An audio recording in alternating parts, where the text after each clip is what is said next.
Hi, my name is Dominic Donato, and I'm going to be demonstrating a library that I developed called C# to JS.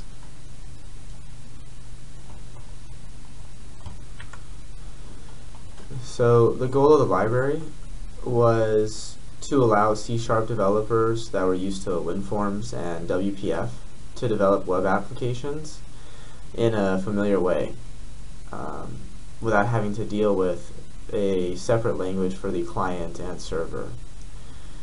In addition, it was to enable the rapid production of user event-driven web applications without having to write the event in JavaScript and then having to pass that back to C# in order to handle it on the server. In addition, we wanted to expose the DOM using strongly typed C# objects and properties, and this would in turn reduce the number of strings that a programmer had to know to access the attributes, properties, and events on the client. And so, for example, instead of having to know the string of every event in JavaScript, you could then and have to say div.addEventListener string click. You should be able to say div.events.on, and then when you hit dot, IntelliSense shows you the events available. And then enable a programmer to discover the properties, events, and methods via IntelliSense. So to explore what's available the same way we do with C# libraries. And provide a strongly typed version of the DOM. So the benefits of the library are it greatly reduces the time required to develop a user event-driven web application. And what's meant by a user event-driven web application is like a multiplayer game where people interact with one another, not a forms-based website where you post information to a database, but rather one where you're in real time interacting with other participants. And in turn, what's important for those type of applications is that the state is maintained, so that if the player gets kicked offline or whatever happens, they can log back in and have the game come back to where it was when they either left off or whatever's happened in the meantime. And the benefit is to take care of this for the programmer without him having to explicitly save the state and then restore it. And one thing that makes developing these applications easier is to have the event hookup and the consumption in the same language, which allows you to even have it in the same class, where you can use closure while you're adding the event to store some state or variables that you might need when you handle it later on. So what's ahead is to show the application that was written for this demo, and then writing that application in C#.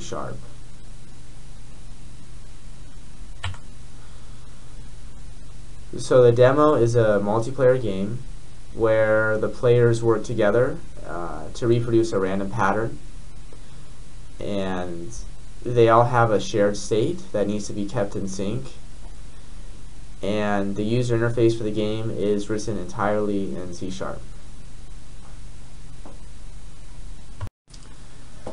Okay, let's log in. Let's log in.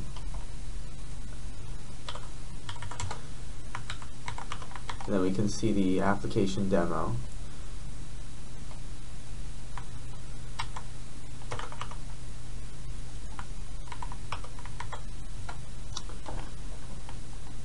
So as you can see, there's this game in the middle, two matrices, one with colors and one that's blank, and the idea is to fill in the blank one with the same colors and order of the pattern on the right.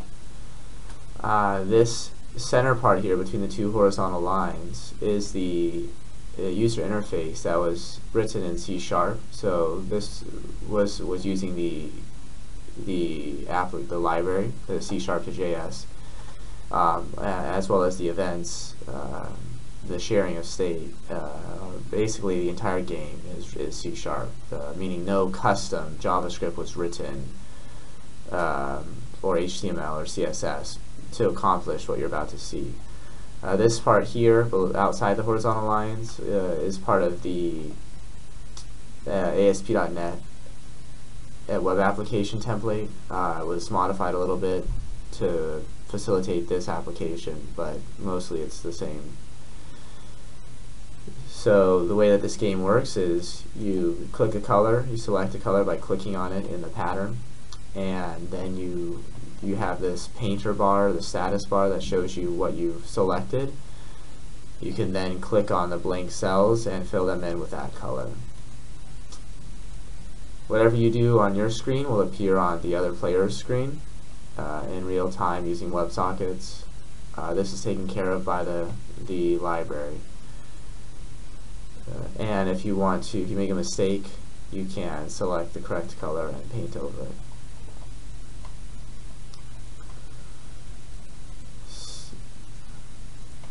Now, the library, as stated, maintains the user state. So if I close my browser and I log back in, then my screen will look as it did before I shut down.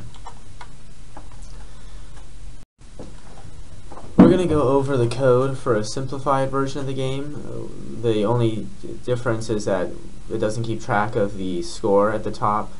So same functionality but without the score. And just a general look at the classes. 3 classes make up the software. You have the user class, which is a wrapper for the participant. And you have the game class, which handles the game state and logic. And then you have the game view, which is the view for each user. So each user gets their own instance of the game view, while there's only one instance of the game itself. So the properties of the game, there's not many of them. You have the dictionary of the users. You have a cell count, how many cells should be in both the pattern and the empty matrix, which we call the product here. You have lists that represent the product as well as the pattern. You have a read-only color, which is the color of an empty cell, and a palette of colors that the random patterns are generated using. And then you have some various methods here, some basic ones like add and remove the user from the dictionary, generate the view for a user, which is self-explanatory, generate the game, which happens every time a pattern is completed and upon the construction of the game itself, and then a helper function for generate game, which is to generate the pattern. We can start with this. So adding a user is relatively straightforward, with the only difference being that a view is generated at the time the user is added to the game. And all this does is create a new game view for the player, pass in the list of colors for both the product and the pattern, and the number of columns that we want the matrix to have. If we choose 7, and we change this to 49, then this will give us a 7 by 7 matrix. And when the user is removed, the user is disposed of, and this also disposes of the GUI, the view. To generate a game, we just generate a new pattern, and this is simply iterates through all the cells in pattern and sets them to a random color from the palette. And then in addition to that, we also clear out the product state by setting the color to the empty color. And I'll go over these syncs once we get to the game view. And that is the entire game in terms of the state maintenance. The rest of this happens in the game view.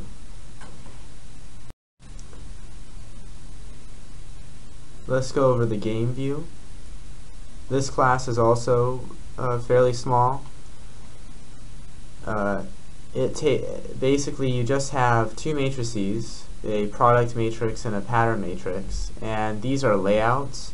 So they're a div that has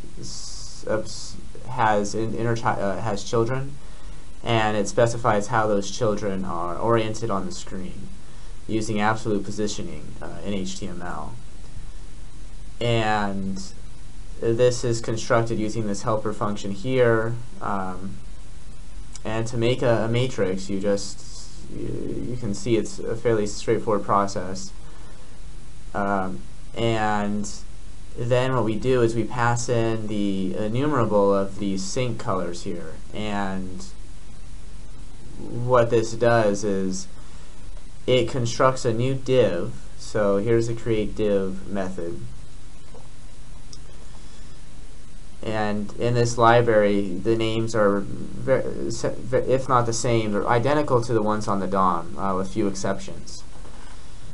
And they all have access to the CSS, which has been named properties in the library. So so I'm going to go ahead and show you the IntelliSense for a div. So div dot, it has attributes, which are the attributes associated with all HTML elements, such as hidden inner HTML. Well, the div has that because it's not all of them have inner HTML, and so only those HTML elements that have these attributes and properties are shown in IntelliSense. But they all have an ID and such.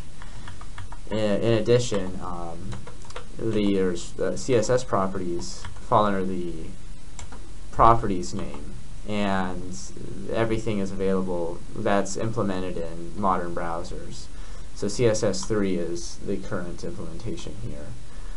And so, for example, below we see that border was chosen, and we can now set it to a new HTML border, specify the color, the type, the style. So we have access here to all the keywords that are usually strings in JavaScript.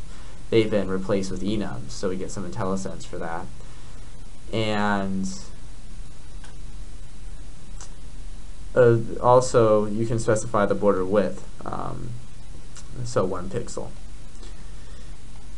And in addition, we have background color, so we're going to set the color of the background to the color passed in. And now is a good time to go over these syncs. So let's comment out this code and explain a sync. So color, which is being passed into this method, is a sync, and a sync is essentially an I property change encapsulation. Which means that if you want to know when the value of this color changes, you can subscribe to it or bind to it by you passing in an action that's called when the value of this object changes, when the value of the color changes. So you do this by binding. So there's two types of binds. There's a one-way bind and a two-way bind. So a two-way bind basically means that two syncs will stay in sync with one another. So if one changes, the other will update, and vice versa, which is useful when trying to sync state in certain cases. There's also a one-way bind, which essentially takes in an action or a sync, and this will call the action whenever the color changes. Now, since you can pass in anonymous methods into this into this type, into this bind, so we can see that here.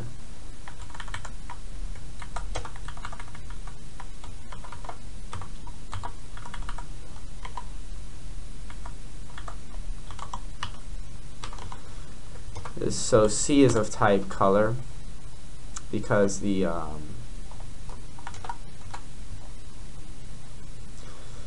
sync is templated with color. So in order to avoid memory leaks and other problems with encapsulating using closure in methods like this and actions, everything that would encapsulate or have a closure associated with it, so all things that take actions, so events and these syncs, return an iDisposable. And so if you ever want to stop syncing, then you can just call the dispose on the disposable item returned. And so it's a very easy way to stop listening to an event or to stop syncing with another object, another sync. So to make this easier, what I've done is classes classes in the library that take disposables, so basically all GUI related classes, objects, have a disposable list that you can just add to. And so then when the parent is disposed, all these will be disposed as well. So it's a way to keep your memory leaks from happening in a convenient way. These syncs are what make the library so easy to use and makes state maintenance very simple. To demonstrate that, let's take a look at the create pattern cell method, and essentially this just creates a div with a standard styling and then adds a click event. So you can, let's go over events right now. The cell is just a div if we explicitly show the type, and the cell.events gives us IntelliSense for the events available on a div, which are the standard HTML element events on blur, on change, on click. So to accomplish the pattern cell, which is when you click on it, it sets the selected color to whatever color its cell is.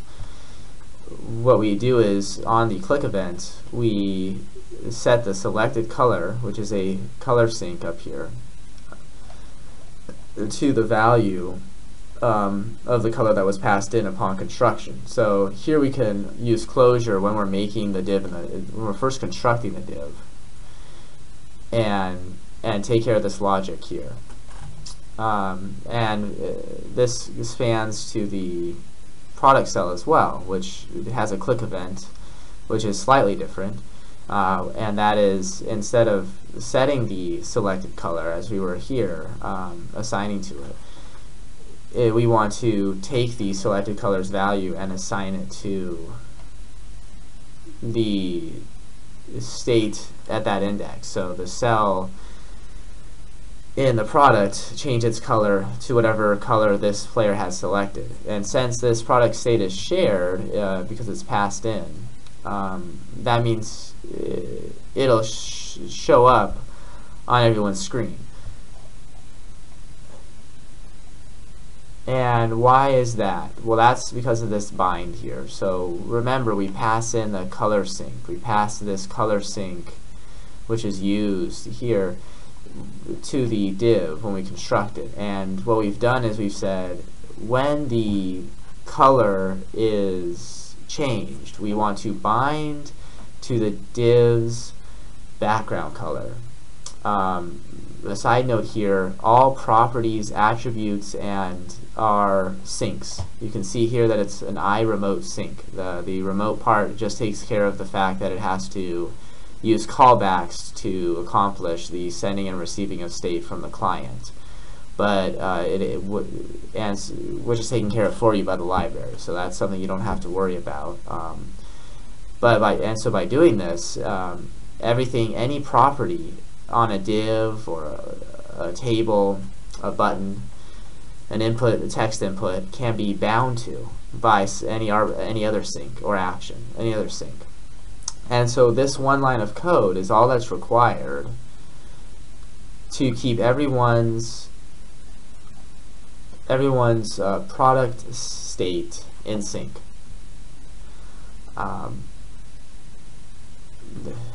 So that's that. And this is essentially the entire GUI. Those three functions create the different types of divs, and all they really do is add a different event to the matrix. And as you can see, it wasn't much work to accomplish this if we go ahead and run the application.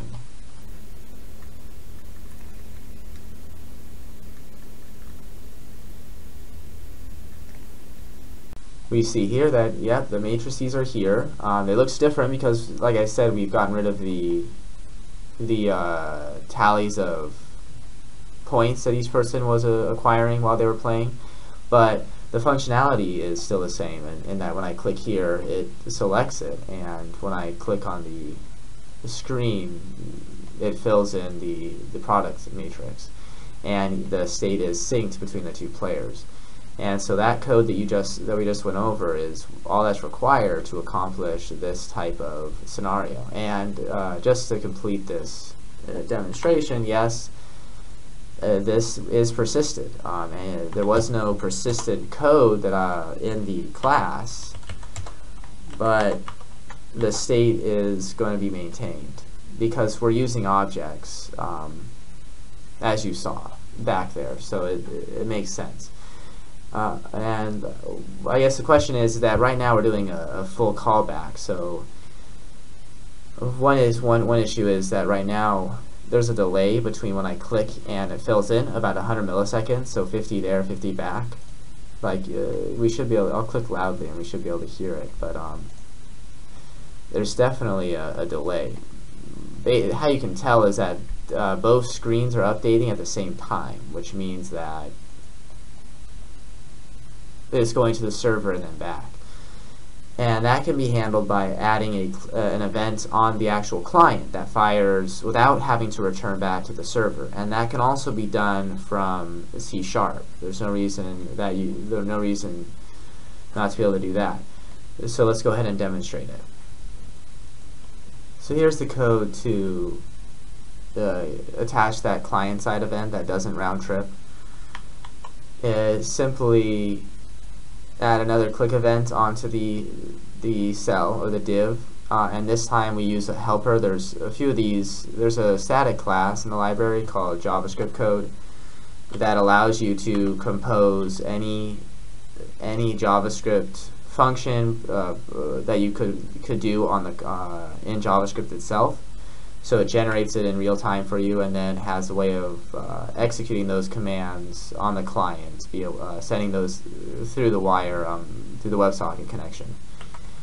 And this is one that basically says that this one just takes two properties, like the background color of one object and the background color of another object, and we'll set them equal to one another. So what this is doing here is it's saying, let's take this, let's assign to this background color the background color of the selected cell indicator, which is that bar that appears on the far right hand side that tells you what color you've selected.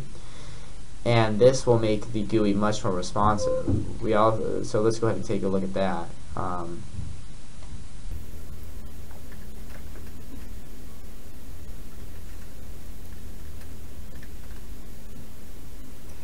And so now when I click on the cell, it happens right away. And we can also verify that because the other person has a slight delay between when his screen updates and this person's screen updates.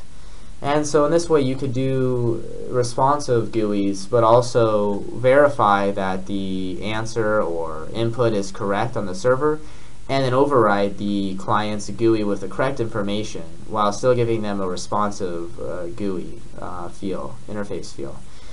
And again, I hate to belabor this point, but that event was hooked up and managed in C#. So we just added that one line of code, and that took care of this event. Well, thank you for watching this demo, and I hope you enjoyed it, and I look forward to hearing from you.